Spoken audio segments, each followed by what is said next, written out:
ಜೊತೆಗೆ ಕಣ್ಣಿನ ಮೂಲಕವೇ ಅಭಿನಯಿಸ್ತಾ ಇದ್ದಂತಹ ಸರೋಜಾ ದೇವಿಯವರಿಗೆ ನಟನೆ ಅನ್ನೋದು ಬಾಚಿ ತಬ್ಬಿಕೊಂಡಿತ್ತು ಅನ್ನೋದನ್ನು ಕೂಡ ನಾವಿಲ್ಲಿ ನೆನಪಿಸ್ಕೊಳ್ಬೇಕಾಗತ್ತೆ. ಇನ್ನು ಕೆಲವೊಂದಷ್ಟು ಹಾಬಿಗಳಲ್ಲಿ ಸಾಮಾಜಿಕ ಕಳಕಳಿಯನ್ನು ಇಟ್ಕೊಂಡಿದ್ರು. ಹಾಗೆ ನಿನ್ನೆ ದಿನ ಟಿವಿಯನ್ನು ಕೂಡ ನೋಡುವುದು ಹವ್ಯಾಸವಾಗಿಸ್ಕೊಂಡಿದ್ದಂತಹ ಸರೋಜಾ ದೇವಿಯವರು ನಿನ್ನೆ ಟಿವಿ ಹಾಕಿ ಕುಳಿತುಕೊಂಡಿದ್ರು. ಆ ಸಂದರ್ಭದಲ್ಲಿ ಸ್ವಲ್ಪ ಅಸ್ವಸ್ಥರಾದಂತೆ ಕಾಣಿಸ್ಕೊಳ್ತಾ ಇದ್ರು. ಹಾಗಾಗಿ ಕುಟುಂಬದವರು ಕೂಡ ಏನಾಯಿತು ಅಂತ ಕೇಳಿದಾಗ ತಲೆ ಸುತ್ತು ಬಂದಂತೆ ಭಾಸವಾಗಿತ್ತು ಅಂತ ಹೇಳಿದ ಸರೋಜಾ ದೇವಿಯವರು ಮತ್ತೆ ಎದ್ದೇಳಲೇ ಇಲ್ಲ, ಚಿರನಿದ್ರೆಗೆ ಜಾರಿರೋದು. ಕನ್ನಡವೇ ಕಳೆದುಕೊಂಡಂತಹ ವೈಢೂರ್ಯ ಇದು. ಕೇವಲ ಕನ್ನಡ ಮಾತ್ರ ಅಲ್ಲ, ತಮಿಳು, ತೆಲುಗು, ಹಿಂದಿ ಚಿತ್ರರಂಗಕ್ಕೂ ತುಂಬಲಾರದ ನಷ್ಟ. ಮುಂದಿನ ತಲೆಮಾರಿಗೂ ಪ್ರೇರಣೆ ಅಂತ ಹೇಳಿದ್ರೆ ತಪ್ಪಾಗೋದಿಲ್ಲ. ತಡವಾಗಿ ಚಿತ್ರರಂಗಕ್ಕೆ ಯಾವತ್ತೂ ಕೂಡ ಅವರು ಬಂದಿರೋರಲ್ಲ, ಅಂದರೆ ಟೈಮ್ ಮ್ಯಾನೇಜ್ಮೆಂಟ್ ಕೂಡ ಅವರಲ್ಲಿ ಇತ್ತು, ರೂಢಿಯಾಗಿತ್ತು ಅಂತ ನಿರ್ಮಾಪಕರು, ನಿರ್ದೇಶಕರೆಲ್ಲ ಹೇಳ್ತಾ ಇದ್ರು. ಸಹ ಕಲಾವಿದರಿಗೂ ಕೂಡ ಮಾದರಿಯಾಗಿದ್ರು, ಉದಾಹರಣೆಯಂತೆ ಬದುಕಿದ್ರು. ಡಾಕ್ಟರ್ ರಾಜ್ಕುಮಾರ್ ಅವರ ಕುಟುಂಬದ ಜೊತೆ ಅಪಾರವಾದಂತಹ ಸ್ನೇಹ ಸಂಬಂಧದಲ್ಲಿ ತೊಡ್ಕೊಂಡಿದ್ರು.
ಸರೋಜಾ ದೇವಿಯವರ ಅಗಲಿಕೆ ನಿಜಕ್ಕೂ ಕೂಡ ಭಾರತೀಯ ಚಿತ್ರರಂಗಕ್ಕೆ ನಷ್ಟ, ತುಂಬಲಾರದಷ್ಟು ನಷ್ಟ. ಮೇರು ನಟಿ ಇಷ್ಟು ವರ್ಷ ಬದುಕಿ ಪರಿಪೂರ್ಣತೆಯ ಜೀವನವನ್ನು ರೂಪಿಸಿಕೊಂಡಿದ್ದು ನಿಜಕ್ಕೂ ಕೂಡ ಮಹತ್ವದ ವಿಚಾರ, ಅಥವಾ ಅದೊಂದು ಮೈಲಿಗಲ್ಲು. ಇನ್ನು ಕ್ಲೀನ್ ಇಮೇಜ್ ಇದ್ದಂತಹ ಲೇಡಿ ಸೂಪರ್ ಸ್ಟಾರ್, ಅಭಿನಯ ಸರಸ್ವತಿ ಅಂತ ಹೆಸರಾದ ಬಹುಭಾಷಾ ನಟಿ ಸರೋಜಾ ದೇವಿಯವರು ತಮ್ಮ ಮೋಹಕತೆಯೊಂದಿಗೆ ಈ ಹಲೋಕವನ್ನು ತ್ಯಜಿಸಿ ಮೋಹಕತೆಯೊಂದಿಗೆ ಕೈಲಾಸವನ್ನು ಸೇರಿದ್ದಾರೆ. ಹಲವು ಭಾಷೆಗಳ ಪ್ರೌಢಿಮೆಯನ್ನು ಹೊಂದಿದ್ದ ಅವರು ಅನೇಕ ದಿಗ್ಗಜರೊಂದಿಗೆ ಕೂಡ ನಟಿಸಿದ್ದಾರೆ. ಇನ್ನು ಪೂರ್ಣ ಜೀವನವನ್ನು ಕಂಡ ಅವರು ಪ್ರತಿಯೊಬ್ಬರಿಗೂ ಮಾರ್ಗದರ್ಶನವನ್ನು ನೀಡಿದಂತಹ ನಟಿ.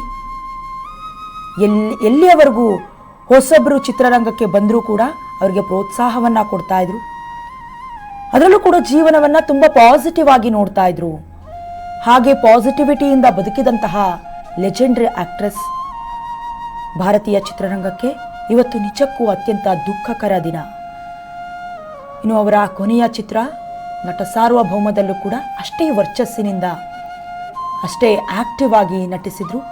ದೃಶ್ಯಾವಳಿಗಳಲ್ಲಿ ಗಮನಿಸ್ತಾ ಇದ್ದೀರಾ, ಕರ್ನಾಟಕ ನ್ಯೂಸ್ ಬೀಟ್ನ ನೇರ ದೃಶ್ಯಾವಳಿಗಳನ್ನು ಗಮನಿಸ್ತಾ ಇದ್ದೀರಾ. ಕುಟುಂಬಸ್ಥರು ಅಂತಿಮ ದರ್ಶನಕ್ಕೆ ಸಿದ್ಧತೆಯನ್ನು ನಡೆಸ್ಕೊಳ್ತಾ ಇದ್ದಾರೆ.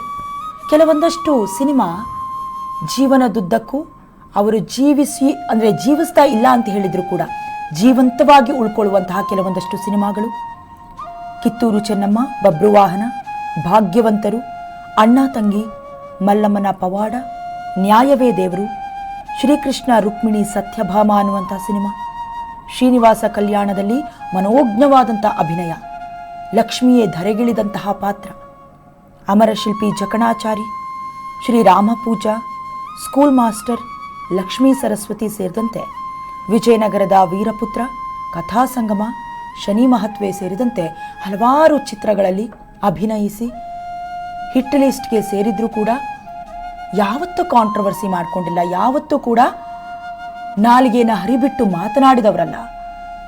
ಮನೋಜ್ಞವಾಗಿ ಅಭಿನಯಿಸ್ತಾ ಇದ್ದಂತಹ ಬಿ ಸರೋಜಾದೇವಿಯವರ ಕೊನೆಯುಸಿರೆಳೆದಿರುವಂಥ ವಿಚಾರ ಚಿತ್ರರಂಗಕ್ಕೆ ತುಂಬಲಾರದಷ್ಟು ನಷ್ಟ. ಸರೋಜಾದೇವಿಯವರ ದರ್ಶನವನ್ನ ಪಡೆಯಲಿದ್ದಾರೆ ಸಿಎಂ ಸಿದ್ದರಾಮಯ್ಯ. ಬೆಳಗ್ಗೆ 10 ಗಂಟೆಗೆ ಸರೋಜಾದೇವಿ ಅವರ ನಿವಾಸಕ್ಕೆ ಸಿದ್ದರಾಮಯ್ಯ ಭೇಟಿ ನೀಡ್ತಾರೆ. ಬಹುಭಾಷಾ ನಟಿಗೆ ಅಂತಿಮ ವಿದಾಯ ಹೇಳ್ತಾರೆ ಸಿಎಂ ಸಿದ್ದರಾಮಯ್ಯ. ಅಂತಿಮ ದರ್ಶನದ ಬಳಿಕ ಕುಟುಂಬಸ್ಥರಿಗೆ ಸಿಎಂ ಸಿದ್ದರಾಮಯ್ಯ ಸಾಂತ್ವನ ನೀಡಲಿದ್ದಾರೆ. ಸರೋಜಾದೇವಿ ಕುಟುಂಬಸ್ಥರಿಗೆ ಸಾಂತ್ವನ ಹೇಳಲಿದ್ದಾರೆ ಸಿಎಂ ಸಿದ್ದರಾಮಯ್ಯ. ಸಿದ್ದರಾಮಯ್ಯ ಸೇರಿದಂತೆ ಇನ್ನೇನು ಕೆಲವೇ ಕ್ಷಣಗಳಲ್ಲಿ ಅಥವಾ ಕೆಲವೇ ಗಂಟೆಗಳಲ್ಲಿ ಅವರ ನಿವಾಸಕ್ಕೆ ತೆರಳಿ ಅಂತಿಮ ದರ್ಶನವನ್ನು ಪಡ್ಕೊಳ್ತಾರೆ. ನಿನ್ನೆ ಅನೇಕ ಗಣ್ಯಾತಿಗಣ್ಯರು, ರಾಜಕೀಯ ವ್ಯಕ್ತಿಗಳು ಕೂಡ ಸರೋಜಾದೇವಿಯವರ ಅಂತಿಮ ದರ್ಶನವನ್ನು ಪಡ್ಕೊಂಡು ಅಭಿನಯ ಸರಸ್ವತಿಯನ್ನ ಕೊನೆಯದಾಗಿ ಕಣ್ತುಂಬಿಕೊಂಡ್ರು, ಸಾಂತ್ವನವನ್ನ ಹೇಳಿದ್ರು. ರಣದೀಪ್ ಸುರ್ಜೇವಾಲಾ ಅವರು ಸೇರಿದಂತೆ ಅನೇಕ ಗಣ್ಯಾತಿಗಣ್ಯರು, ರಾಜಕೀಯ ವ್ಯಕ್ತಿಗಳು, ಕಲಾವಿದರು ಕೂಡ ಸಾಂತ್ವನವನ್ನ ನೀಡಿದ್ರು. ಇವತ್ತು 10 ಗಂಟೆಗೆ ಸಿಎಂ ಸಿದ್ದರಾಮಯ್ಯ ಅವರು ಕೂಡ ಬಿ ಸರೋಜಾದೇವಿಯವರ ನಿವಾಸಕ್ಕೆ ತೆರಳಿ ಅಂತಿಮ ದರ್ಶನವನ್ನು ಪಡ್ಕೊಳ್ತಾರೆ. ಕುಟುಂಬಸ್ಥರಿಗೂ